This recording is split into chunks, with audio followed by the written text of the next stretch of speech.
So, Sepa, you mean that people can cycle from Monday to Sunday within the inner city? Yeah, sure. I mean, the reason we started doing these experiences is to show people the city on grassroots level, not driving, but we wanted them to cruise through the cities. If you've been dying for a new way to experience the city, then allow us to introduce you to Curiosity's cycling tours, which guides you through popular buildings, restaurants, and artwork that are perfect when exploring both culture and history. Tepa Mukoni took us through it. It's just a lot of public artwork around the area, and really to get to see a lot of hidden gems within the city center. I mean, this courtyard that we're in right now is designed by South Africa's famous landscaper, Patrick Watson. And a lot of art, as you can see around, a very cool coffee shop, a hub for a lot of creatives. So really is to change the narrative of what Johannesburg is. And I guess the best way to see it is really through a bike. I mean, we make sure that our bikes are sanitized, the helmets are sanitized, we keep a lot of social distancing. And really, I feel like being on a bike alone, it does give you that room to do a lot of social distancing. And really to do an activity during these tough times of COVID, you know? So we really had to pivot and come up with new strategies on what do we do as experiences. It obviously abiding to the rules of COVID-19. For 250 per person, Curiosity encourages people to be adventurous and be part of a lifestyle that sees the world in a unique and convenient way. Since we've been at level 4, we started seeing people come out more because people will really do outdoor activities, you know. So this is one of the activities that we've been doing. Booking are very essential, so we know how many people are coming and we can be ready for them. Having been through the tour, I can guarantee that not only will you get a free weekend exercise, but you also get to feel the sun on your face. You get to learn more about the city and also take in beautiful sights all in your backyard. Hi guys, my name is Boiti and you're watching Joburg Today.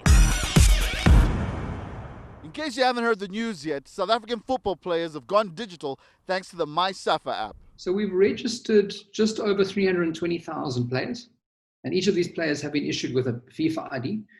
And with them, we've registered 12,500 football clubs. To put the numbers into perspective, in 1 week in February, before lockdown, we registered just over 7,000 players in that week. But we also managed over 1,600 matches across the country. Now that's 3,500 teams from 115 leagues. And in those matches, we had 4,500 goals were scored. So there's a lot of football that happens across the country, and there's a lot of football that gets run through the system. And before we had MYSAFA, it was not easy for me to claim a player to say he's now at a professional club, but I developed him as a coach because there was no record of that.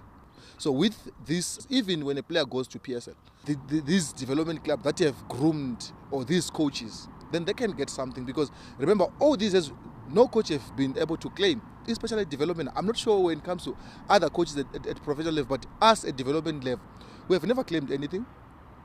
Our players come, we develop them, then they go. So with this system, for me, I think it's a very ideal. So what's the obstacle to football development?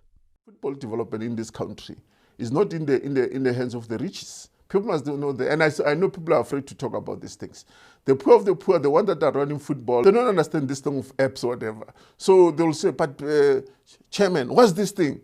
No, I can't do these things. I want my players to play. That they just want to play. But we have done what you call road shows to educate our members, to understand this thing, how it works, and tell them, Chief, or when you come and register, one, the ID number must be proper. Your birth certificate must be proper.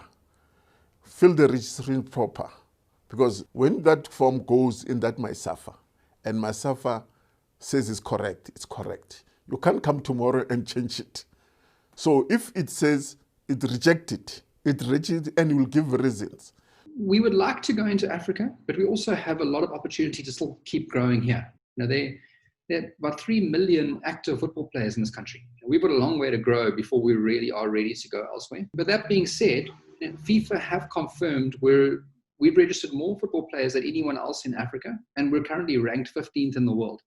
Now, our goal is we would love to take what we've learned here and replicate it in other African countries.